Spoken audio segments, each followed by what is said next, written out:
To clarify the title a little, I'll adopt the imagery of the Occupy movements, the imagery that's become familiar, current in the last few months. Them is the 1% and us is the 99%. Of course, this is only imagery. It's not to be taken literally. The leading factor in the astonishing inequality to which the Occupy movement has finally drawn attention actually lies in a fraction of 1% of the population, maybe a tenth of 1%. It's mostly hedge fund managers, CEOs of financial corporations, and the like. This is a product of radical changes in the economy since the 1970s. It initiated a process in which an out-of-control financial sector is eating out the modern market economy from the inside, just as the larva of the spider wasp eats out the host in which it has been laid. Actually, those words are not mine. I couldn't get away with it. I'm quoting Martin Wolf of the Financial Times, probably the most respected economic correspondent in the world, suitably conservative. A related and parallel process has been the deindustrialization of America. That's a sharp reversal of centuries of history. It's been a bonanza for the 1% and pretty much of a disaster for the rest. The process is called failure by design by the Economic Policy Institute. They're the major monitors of the state of working America, and not, of course, a failure for the designers. As they make clear, the designers have been making out like bandits, rather a failure for the rest, including future generations, on whom a huge burden is being imposed, one that may be impossible to meet, and again, by design. It's not a law of nature, law of economics, anything else, planned process. The Occupy imagery, it refers to aspirations and commitments. So take, for example, Martin Luther King. His anniversary was commemorated, celebrated a couple of weeks ago. King was a leading figure of the 1%. That's independent of whatever his personal assets might have been when he was assassinated. And we should recall that he was assassinated while he was supporting a strike of public sector workers, a group that's now targeted for destruction in the current phase of the class war, the vicious class war that's intensified in the last 30 years or so. He was hoping at the time to carry his dream forward by leading a march of the poor to Washington. The march actually took place, starting from the motel where he was assassinated in Memphis, passing through regions where the civil rights struggle had been waged, and finally reaching Washington, where the marchers were dismissed with scorn by Congress and driven out of the city by the police, who, for good measure, were ordered to destroy their encampment in Resurrection City in the middle of the night. It's revealing the contempt of Northern liberalism for King once he went beyond condemning racist Alabama sheriffs to confronting the more fundamental problems of American society in the North as well, the terrible plight of the poor and aggression abroad. At the time, that was the atrocious U.S. war in Indochina. Martin Luther King's actual dream, not the one we hear orations about on Martin Luther King Day, the actual one was left in tatters, an unfulfilled legacy matters worth contemplating as King is solemnly commemorated. One vivid illustration of the difference between the crises of the 1% and the 99% is the fate of the congressional legislation that was passed to deal with the catastrophic financial crisis that was created by the 1% and their associates in the political and professional worlds. The government reaction was reviewed by the Special Inspector General of the Bush-Obama bailout programs, Neil Barofsky. He pointed out that the legislation that authorized the bailout was two-sided. It was the financial institutions that were responsible for the collapse. They were to be saved by the taxpayer, and the victims of their misdeeds were to be very partially compensated by measures to give some protection to home values and to secure home ownership. Well, only one part of the bargain was kept. It didn't take a genius to predict which part. The financial institutions were rewarded lavishly for causing the crisis. The TARP bailouts were the least of it. Meanwhile, the rest of the program floundered.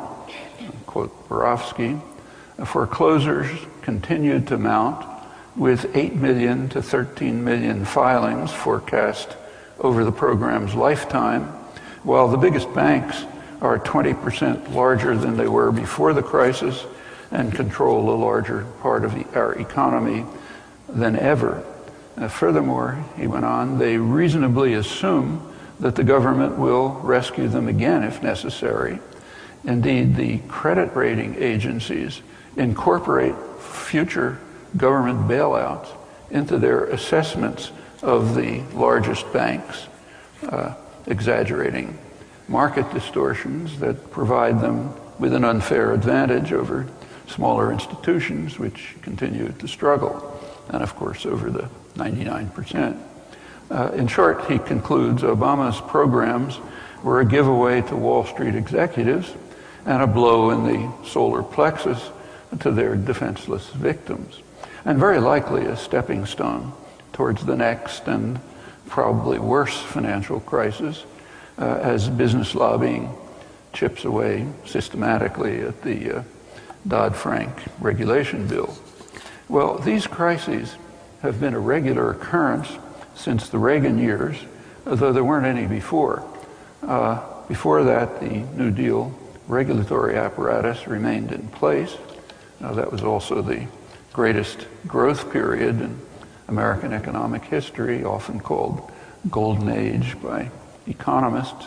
It was also a period of egalitarian growth. The lowest fifth of the population did about as well as the top fifth.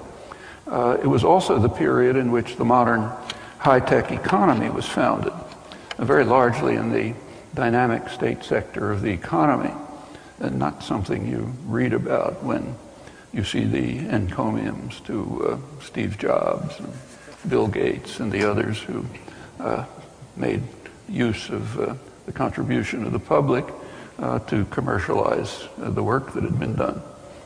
Well, at that time, the banks were banks. They did pretty much what a bank is supposed to do in a state capitalist society.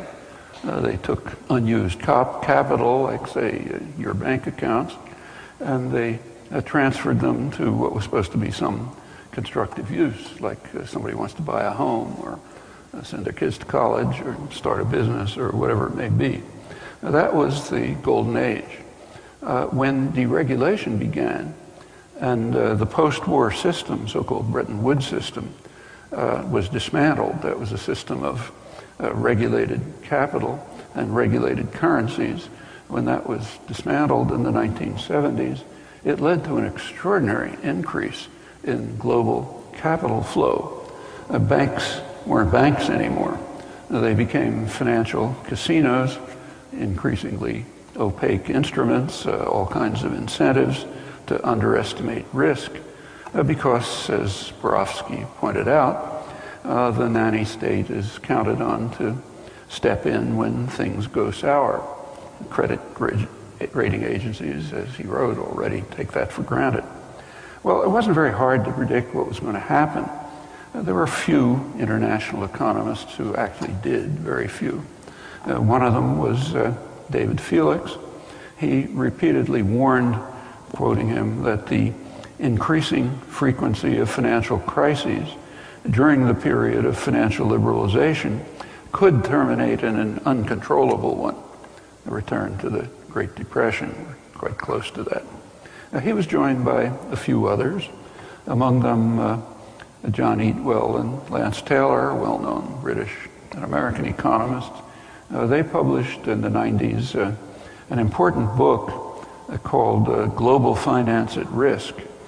They discussed the institutional roots of the underestimation of risk, and they proposed means to deal with it.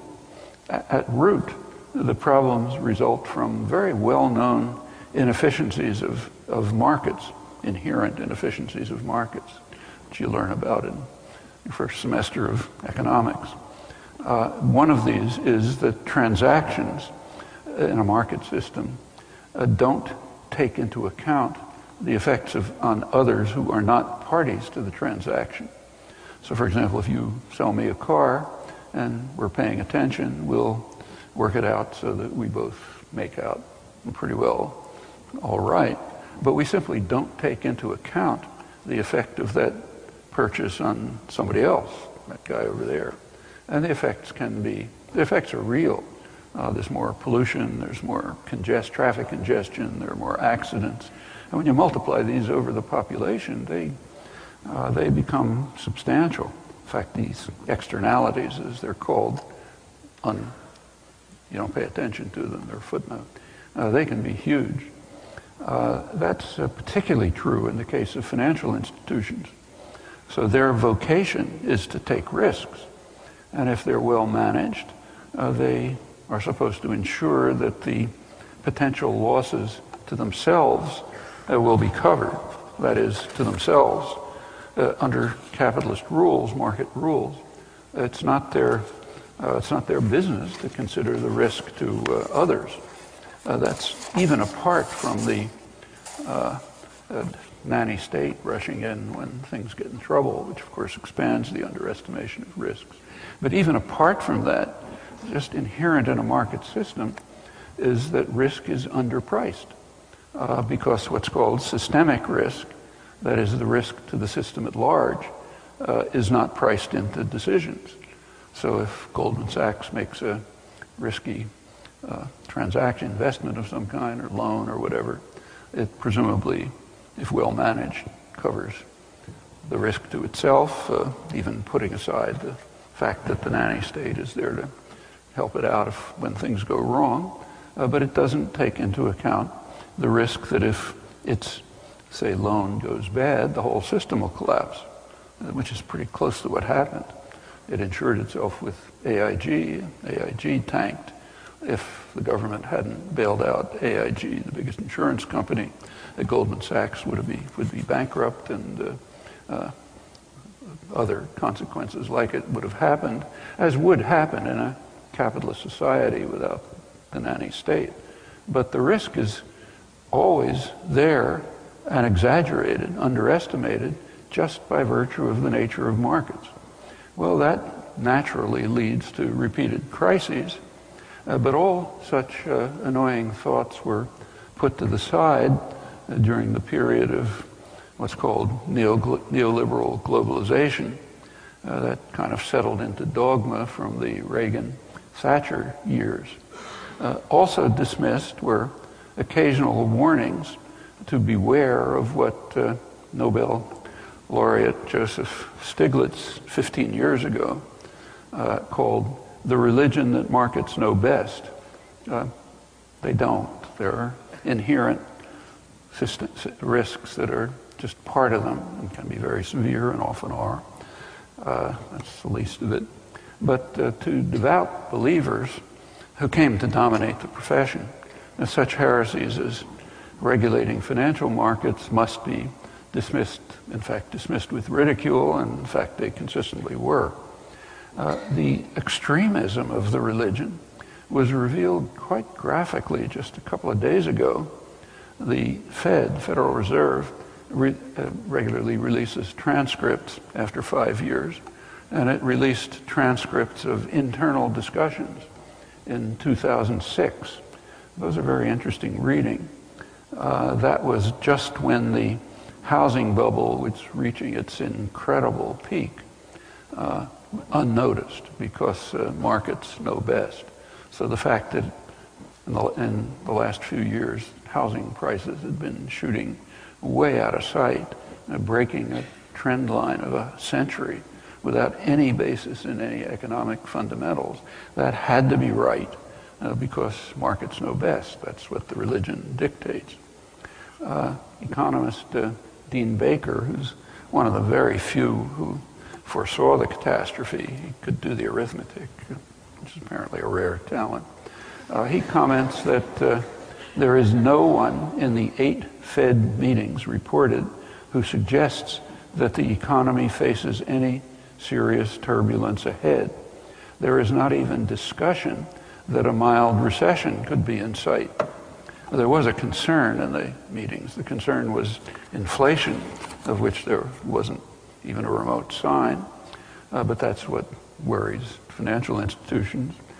Shortly after the Fed meetings, the huge bubble burst, destroyed trillions of dollars of paper wealth on which much of the public relied, having been deluded into believing that it was safe.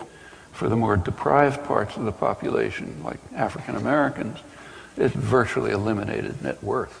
That's astonishing when you look at the figures. Well, during these, if you read the transcripts, the president of the New York Fed, the one who's primarily in charge of monitoring Wall Street, he captured the general mood among the elite of the profession, economics profession, when he hailed Fed Chairman Alan Greenspan, who at the time was revered as Saint Alan.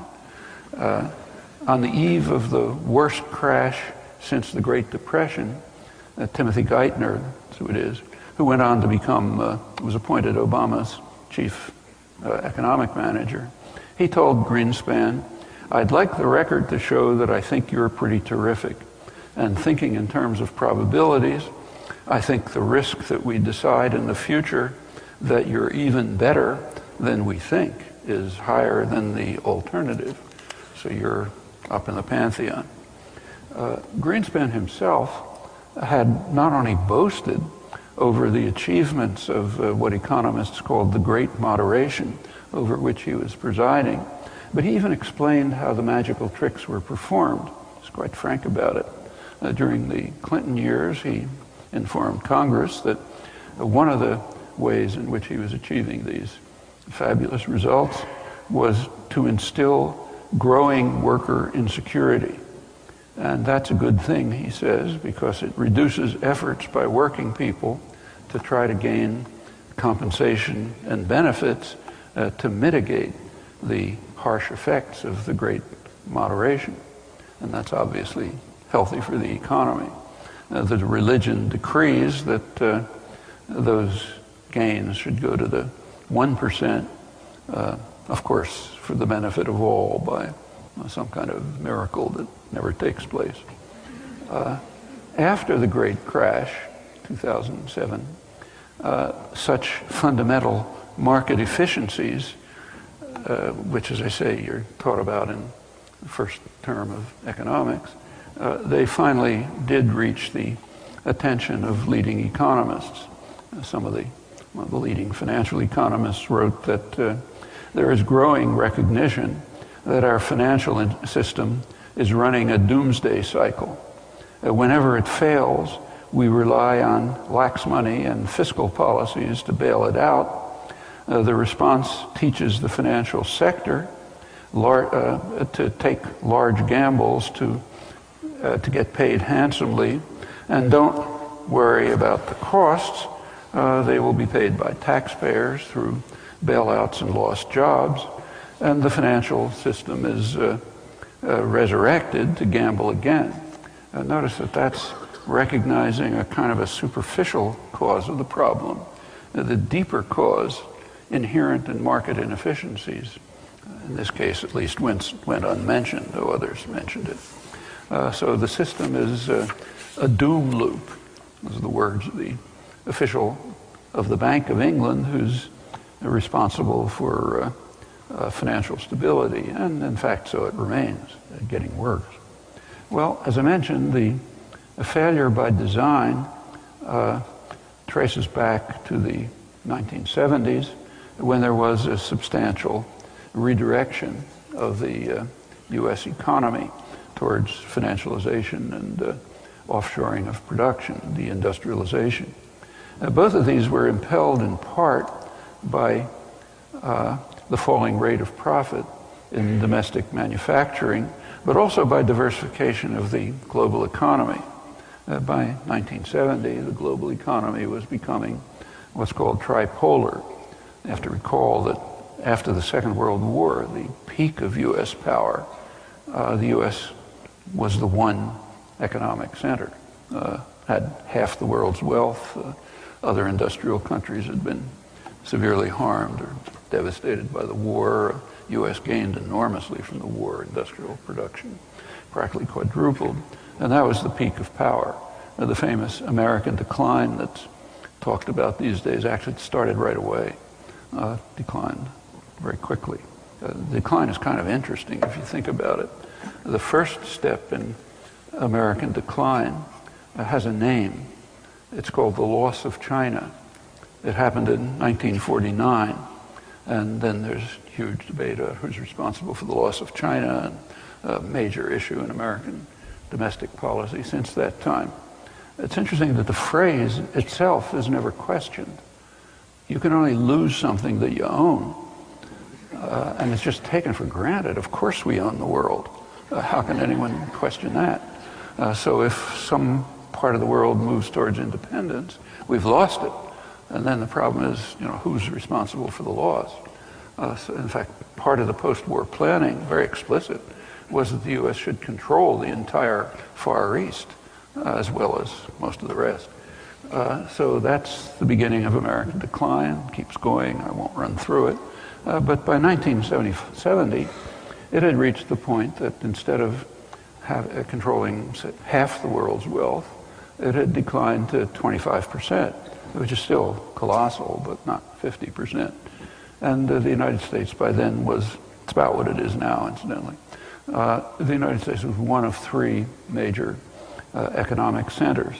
There was a major center in North America, US-based North America, in another one in German-based Europe, roughly comparable, and a third in East Asia, which was already becoming the most dynamic industrial system in the world. Then it was Japan-based. As soon as that was to be joined by the industrial powerhouses in Japan's former colonies, Taiwan and South Korea, soon later joined by China, which is becoming its assembly plant. That's actually an important fact to bear in mind when you hear about China's rapid growth, which is indeed spectacular. But the growth is largely as an assembly plant for the industrial countries on its periphery and for multinational corporations, say like Apple, where they make your iPods, and Foxconn. That's where the high technology comes from, the parts and components, the fancy software, and so on. China itself mostly assembles them. That means, incidentally, that the trade deficit with China that you hear about all the time is severely miscalculated, which has been pointed out.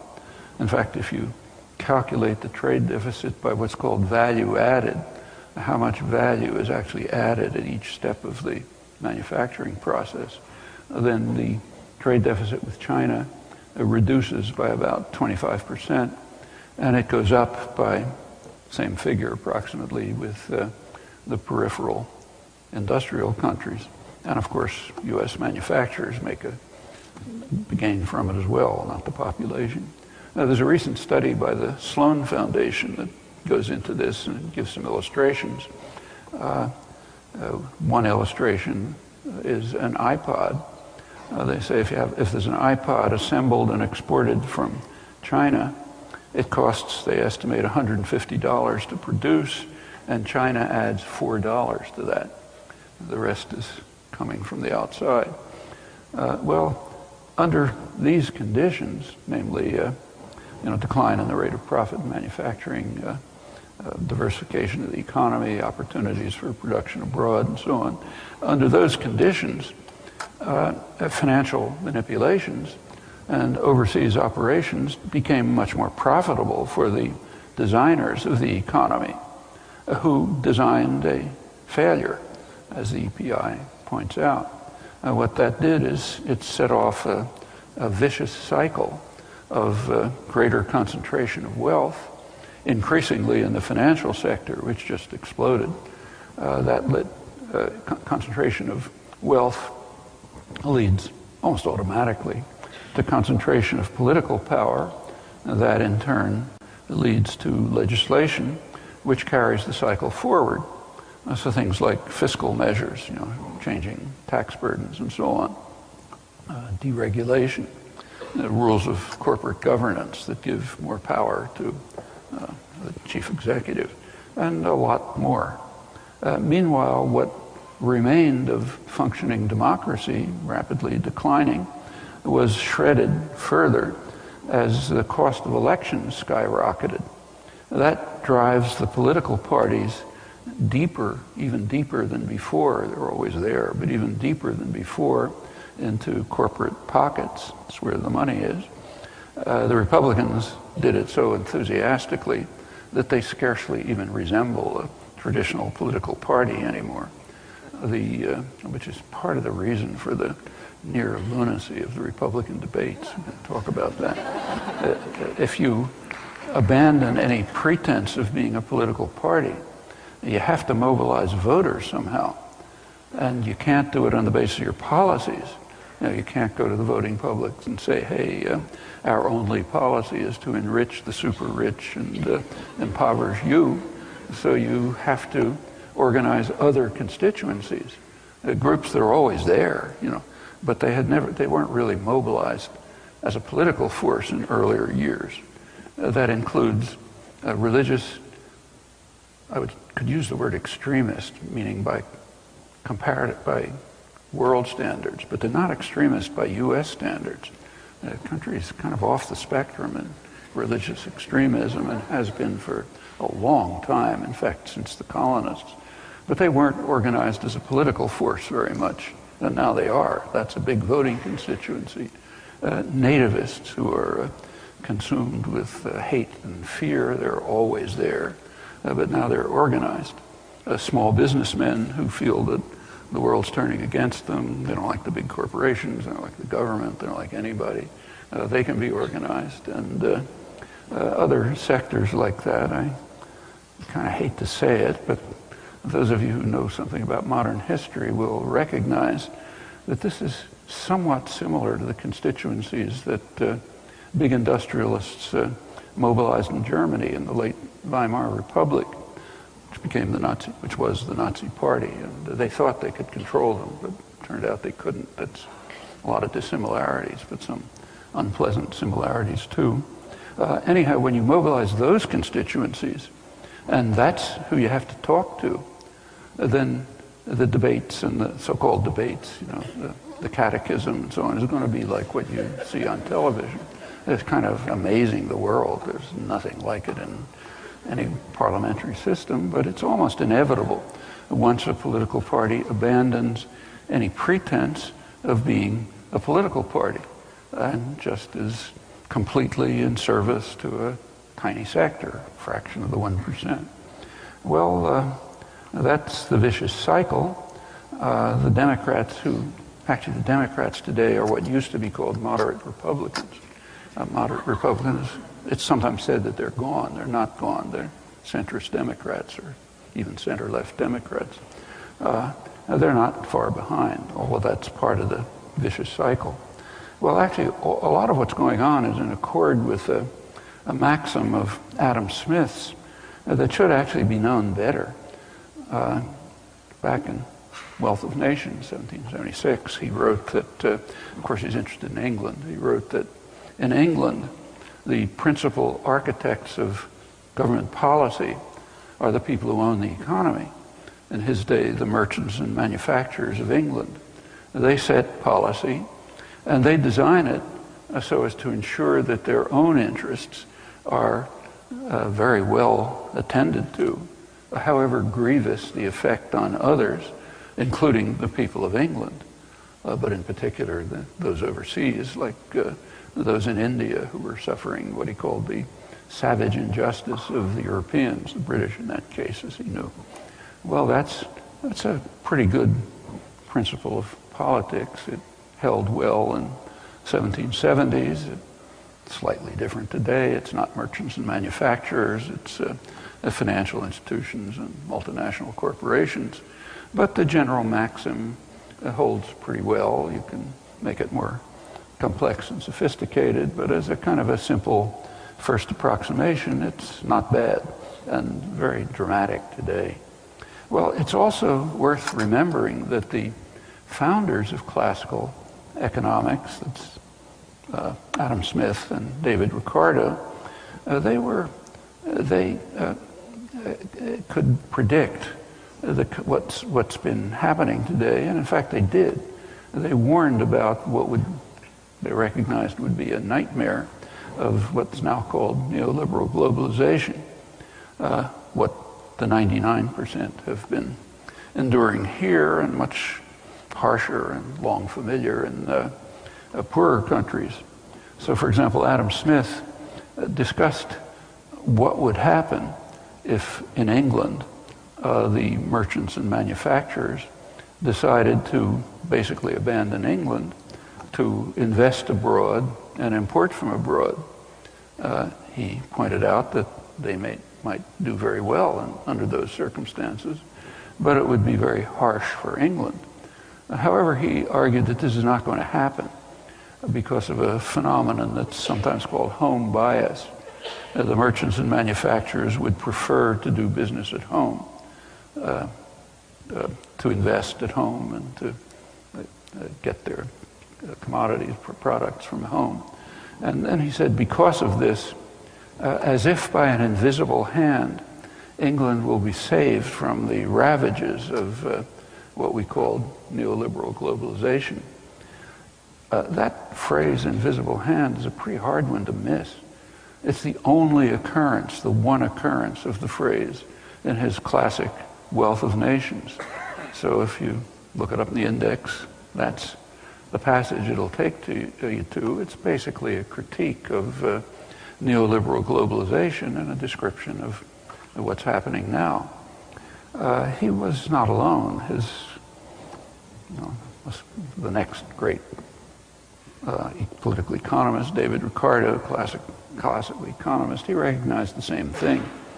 He recognized that his famous law of comparative advantage that would collapse if his England-Portugal model, if the British investors and merchants did everything in Portugal. They'd do fine, but England would collapse.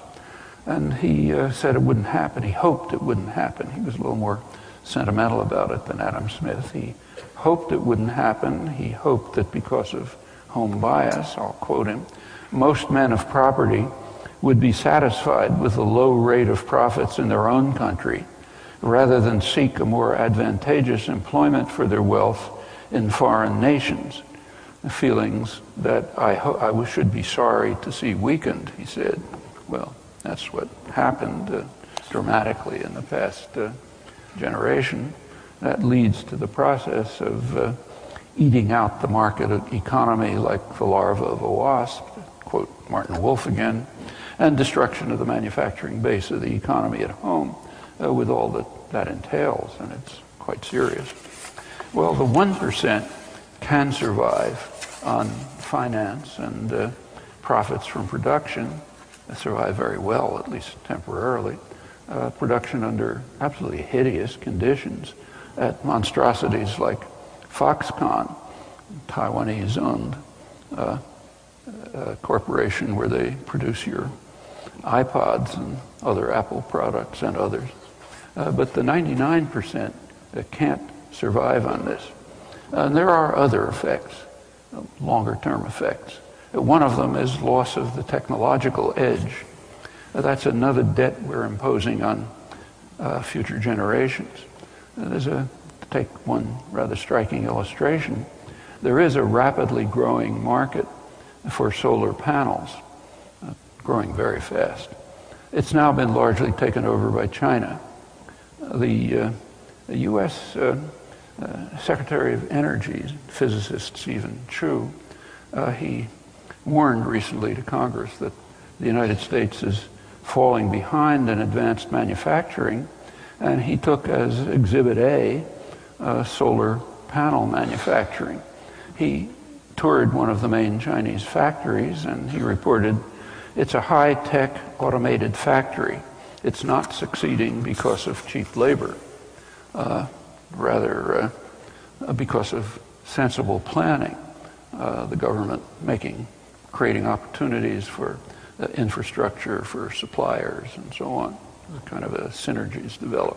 Also for Apple products, as was discussed recently in the New York Times. So he said it started, the factory started with very low-tech manufacturing, but there's a general phenomenon which is well known to industrial engineers. Manufacturing capacity provides the basis and the stimulus for design, innovation, and rising to higher levels of sophistication in production and design and invention. A lot of it comes from the factory floor, just trying things out, seeing what works, getting new ideas, and so on. And in fact, it's gotten to the point, Chu points out, where the Chinese have now developed a type of solar cell with world record efficiencies. So China's forging ahead in this essential market, and it might in others too, as the 99% here languish, again by design. Now I mentioned that China to this day is still primarily an assembly plant, but it's going to move up the technology ladder in ways like this, and we're helping it out and helping others out to gain a technological edge which we'll lose. Industrial countries too, Germany's doing quite well, for example. Well, a good illustration of the design is President Obama's economic team. When he came into office, it was in the midst of this terrible collapse. So the first thing he had to do was appoint an economic team. It was very interesting to see how he appointed. He avoided everyone who had criticized the decisions and the procedures that were leading to the crisis, included Nobel laureates. They were out, period. The ones who came in were the ones who designed the crisis, Robert Rubin's boys, basically. And that was noticed. The business press noticed it. So Bloomberg News, one of the main business journals, they actually did a review of Obama's economic team, one by one, talked about their records. And their conclusion was that most of these guys shouldn't be on an economic team. They should be getting subpoenas. Well, that's correct. There was, in fact, one exception representing the liberal left, called for some kind of regulation. That was Paul Volcker, just to place him in the spectrum. He was Reagan's Treasury Secretary. But by last couple of years, that puts him somewhere on the left. Anyway, he didn't last very long. He was thrown out. He was replaced, Obama replaced him by Jeffrey Immelt. He's the CEO of General Electric. That's the nation's largest corporation. And the business world was quite pleased. They were glad to get rid of Volcker, radical leftist. And they trusted Immelt. So London Financial Times pointed out that Mr. Immelt's appointment was applauded by the U.S. Chamber of Commerce, main big business lobby, which has been among the president's harsher critics and funded notice, funded many Republicans who ran against Democrats in November's elections. This is right after the 2010 election. So the last barrier to unimpeded business rule is out of the way. We can all be happy in the 1%. Well, you take a look at GE. This appointment, incidentally, was heralded as to create jobs. Okay, that's Jeffrey Immelt's mission. More than half of GE's workforce is abroad. More than half of its revenues come from overseas operations. Also very substantially from, not from production, but from financial manipulations. It is now doing some hiring, but at much lower salaries. The workforce has been so beaten down by class war, by unemployment, designed unemployment, that they don't object. They're glad to have any work at all. This practice that GE is now illustrating of two-tier contracts, you know, old contracts for the unionized workforce that you can't get rid of yet. They're trying to get rid of them, but much lower pay and much worse benefits for all new workers. That two-tiered contract system, it goes back to the Reagan years. It's a core part of the bitter and very self-conscious class war of the past generation. Well, the Immelt appointment, as I said, was proclaimed by the White House to be for job growth, but it had very little to do with that. More accurately, it's what's called follow the money. More than a century ago, the great political financier Mark Hanna said that three things are important in politics: money, and I've forgotten the third one. That's far more true today than it was a century ago, especially after the radical changes of the past 30 years.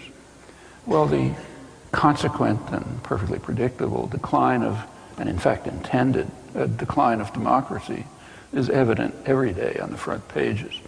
So right now, for example, in Washington, the great issue of the day is the deficit. For the general public, the great issue of the day is jobs. And on strictly economic grounds, the public is right. There are very few serious economists who question this. So, in fact, the reasons are explained in the most prestigious places, including the business press. I'll quote again Martin Wolf, the London Financial Times correspondent, who's maybe the most respected economic correspondent in the world. He writes that the U.S. fiscal position is not an urgent issue. The U.S. is now able to borrow on easy terms.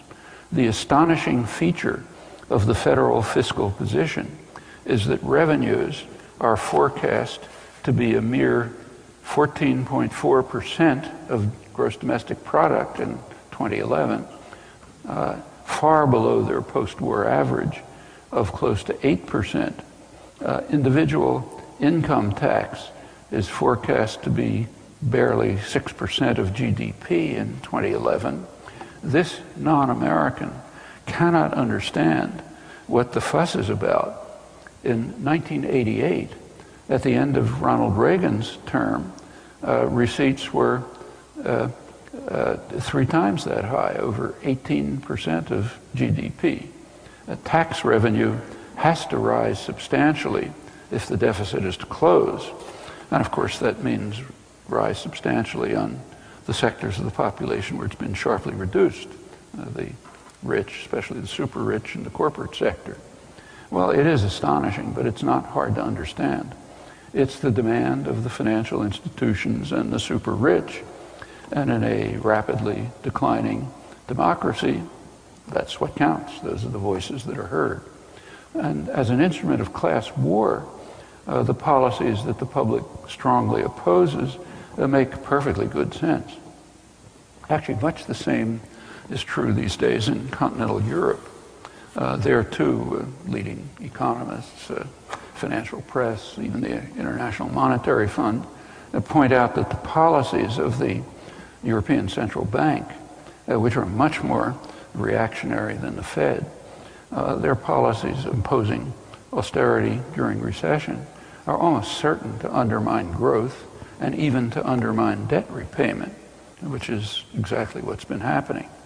The IMF, International Monetary Fund, recently did a survey of several hundred cases of applying austerity during recession, and they showed that uniformly it undermines growth and even undermines debt repayment, which is not too surprising.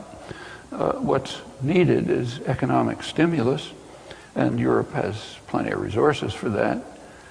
So on economic grounds, it doesn't make any sense. But on grounds of class warfare, it's kind of sensible. It's a way to undermine hated social programs, to weaken labor, and to entrench corporate control even more than before. So the programs that the public strenuously opposes are quite rational. It's more failure by design. Well, even if you keep to the secondary issue of the deficit, the radical decline of democracy, I'm speaking of here, stares us in the face. So the public has views on how to deal with the deficit. Large majorities. Raise taxes on the rich, even if not anywhere near the level of the great growth periods, but raise them. And safeguard the benefit systems, Medicare, Social Security. Actually, even Tea Party adherents insist on that. The financial institutions demand the opposite. So therefore, it's the opposite that's on the agenda. For Republicans, it's part of the catechism that you have to solemnly intone, lockstep, rather in the style of the old Communist Party. You just got to repeat it. And the Democrats, again, are not all that far behind, though a couple of steps behind. Well, there is something that's undiscussable. That is a very obvious and well-known way to eliminate the deficit totally and, in fact, to create a surplus. And that is to reform the scandalous healthcare system, not by some utopian means, and just to make it like other industrial countries. You know, that's kind of not outer space. So the U.S. health system, which is unique in a number of ways. One is that it's privatized and unregulated, hence extremely inefficient. Layer after layer of bureaucracy, tons of administrative costs, profit-making, advertising, all sorts of things which take funds away from treatment of people, and of course all kind of measures. After all, these are profit-making institutions. They're there to make profit, not to cure people, so they try to do it, and they try to do it by all sorts of ways to defer or prevent treatment if they can get away with it. That's kind of automatic.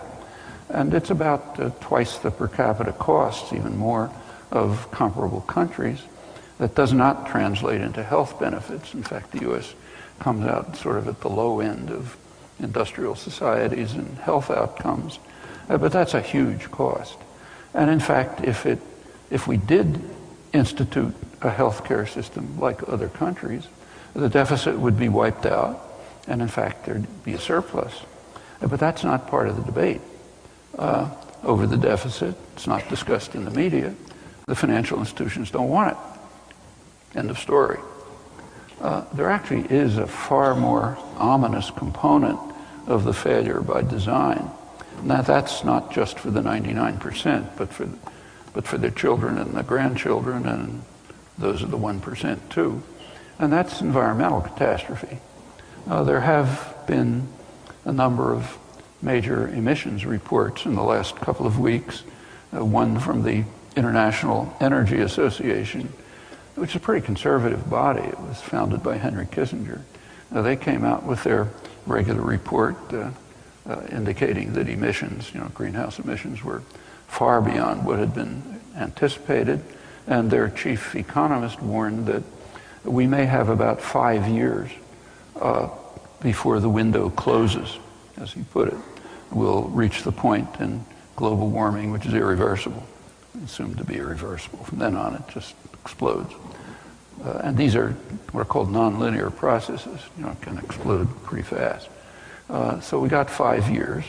Their emissions are getting worse than ever. Right before that, a couple of weeks before that, the U.S.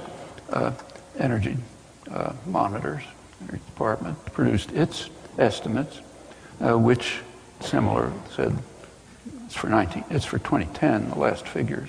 They said it was the greatest rise ever, and it was worse than the worst case scenario of the IPCC, the international monitors, the scientists group that monitors emissions. They have a spectrum of more optimistic, more pessimistic estimates, and this was worse than the worst of them.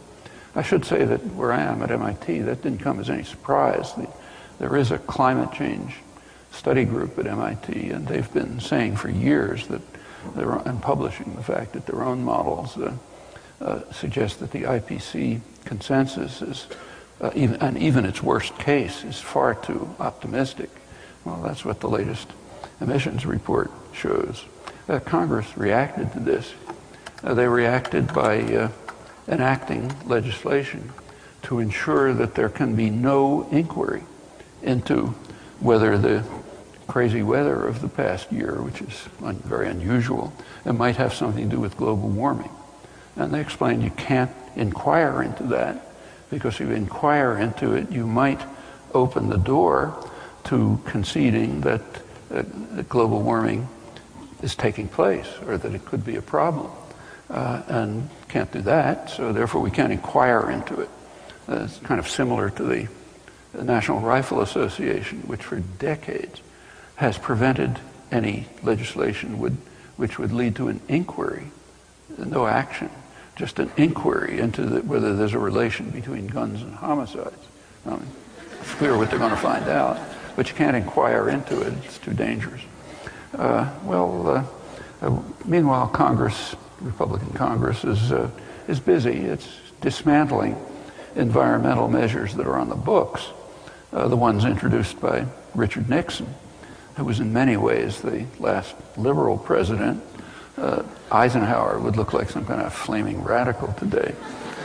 So all the more evidence about how both the doctrinal and policy spectrum has shifted to the right. On climate, there are international polls taken by the Pew Foundation. It turns out that across the world, a large majority of the population is very much concerned about the environmental catastrophe.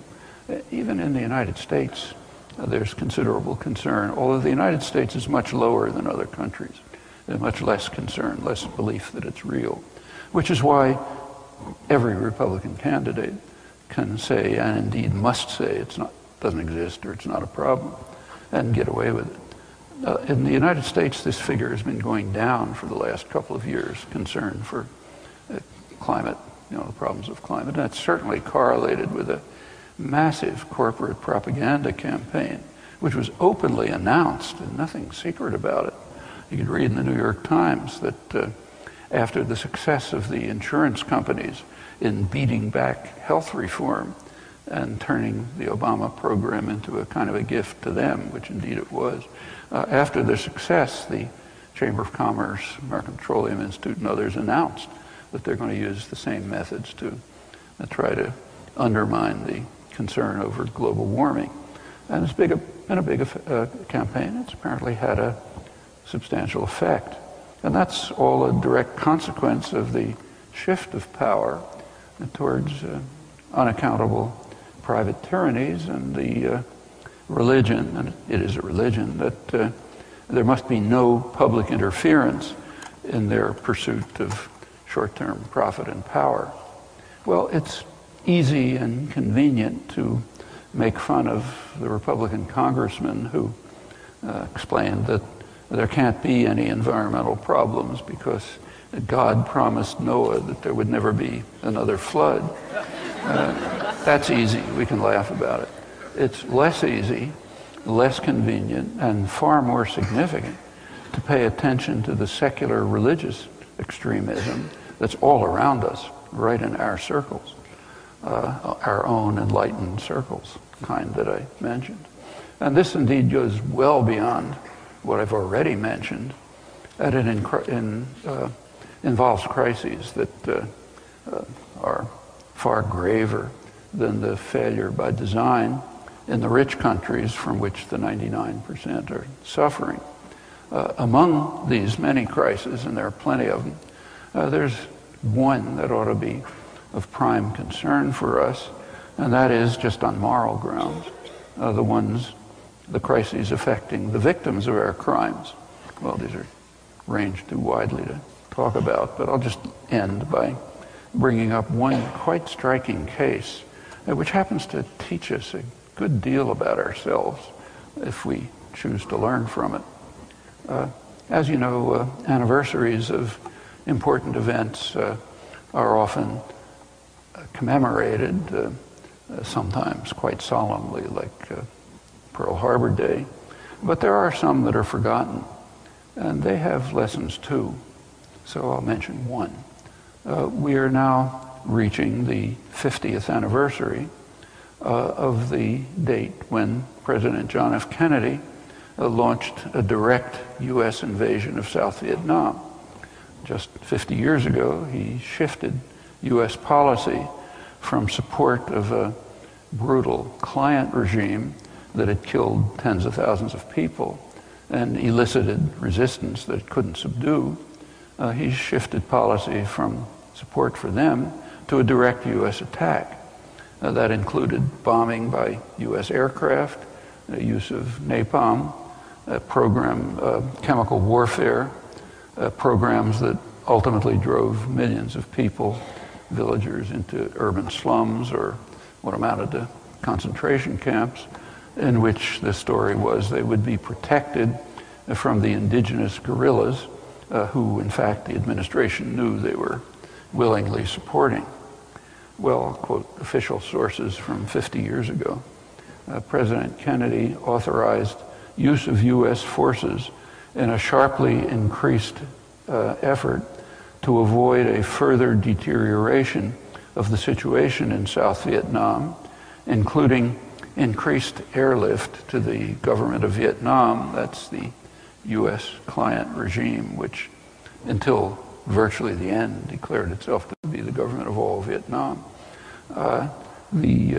This increased airlift included helicopters, light aviation, transport aircraft, equipment, and U.S. personnel for aerial reconnaissance, instruction in and execution of air-ground support, special intelligence, aircraft personnel, and chemical defoliants to kill Viet Cong food crops and defoliate selected border and jungle areas. Spraying equipment was installed on the H-34 helicopters and is ready to be used against food crops. This is 1961, early 62. The defoliants included Agent Orange, that's laden with dioxin, which was known to be, by the manufacturers at least, was known to be one of the most lethal carcinogens that anyone knows about. And it exacted a pretty terrifying toll on the invading armies, and of course, far worse horrors for the civilian population. It still does. You find aborted, hideously malformed fetuses in Saigon hospitals several generations down the line. And notice that all of this is an attack on South Vietnam. The short-term effects were reported by the most highly respected Indochina specialist, military historian Bernard Fall, who was no dove, incidentally, but he was one of the few who cared about the people of the tormented countries. So in early 1965, he estimated that about 66,000 had been killed between 1957 and 1961 under the U.S.-imposed terror state, and another 90,000 between 1961, when policy was shifted, in April 1965, during the early stages of the Kennedy-Johnson aggression. Virtually all of them South Vietnamese, mostly victims of the U.S. client regime, or as he put it, the crushing weight of American armor, napalm, jet bombers, and finally vomiting gases. Well, the decisions of 50 years ago were largely kept from the American people, the pieces dribbled out, and so are the shocking consequences that persist. The first study of the continuing impact of chemical warfare on South Vietnamese, destruction of food crops and so on. First study of that just appeared by Fred Wilcox a couple of months ago. I doubt very much that it'll even be reviewed. Well, despite the silence, information did trickle through to give at least some sense of what was happening. But efforts at justification were pretty slim because nobody really cared. Hardly more than President Kennedy's impassioned address to the General Assembly, UN General Assembly, where he warned that we are opposed around the world by a monolithic and ruthless conspiracy that relies primarily on covert means for extending its sphere of influence. And if the conspiracy achieves its ends in Laos and Vietnam, the gates will be opened wide. Conspiracies in the Kremlin. There weren't any Russians anywhere near sight. But they were the monolithic and ruthless conspiracy that was doing all these things. About the same time, he warned that, as he put it, the complacent, the self-indulgent, the soft societies are about to be swept away with the debris of history, and only the strong can possibly survive.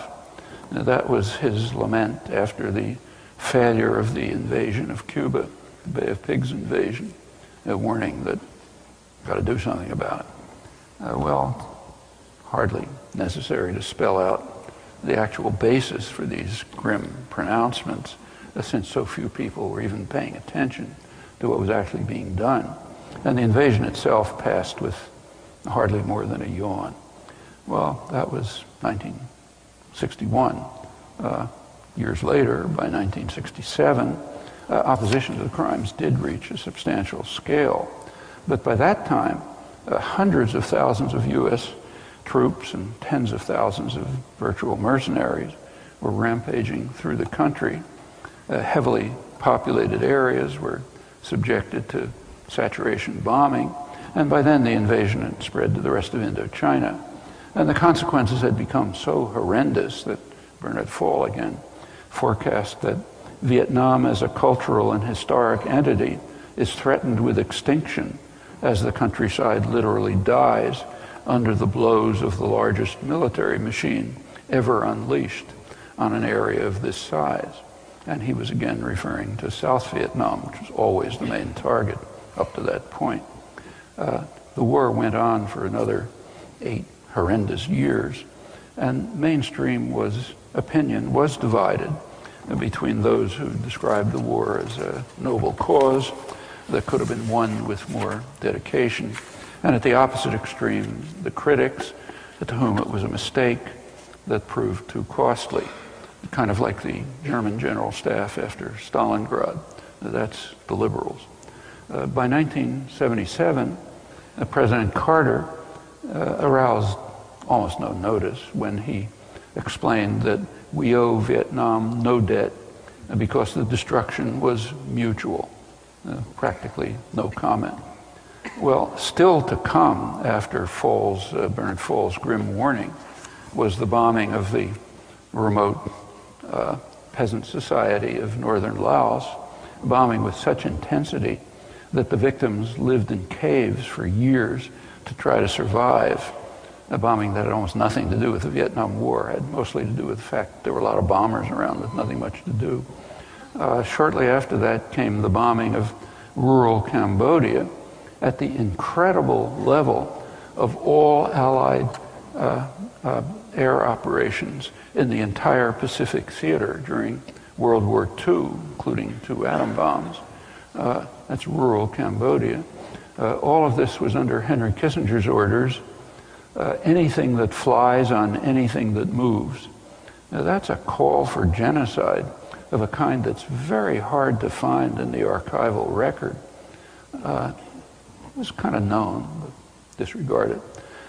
These were what are called secret wars. meaning reporting of what was available, even what was available was very scanty.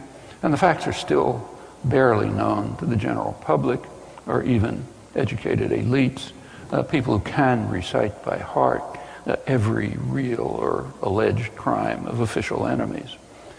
These are all matters that merit reflection, not about the Republican base, but about ourselves and our communities and those we live in. And they also merit action. And there is finally some action. The Occupy movements are first large-scale popular response to the growing crisis of the past generation. Maybe they can go beyond what they've done. I hope so. They have achieved a great deal. And if they can overcome the inevitable repression already underway, and if they can find ways to expand into the general community and to deepen the insight that they're trying to provide, that could prove to be a development of historical significance.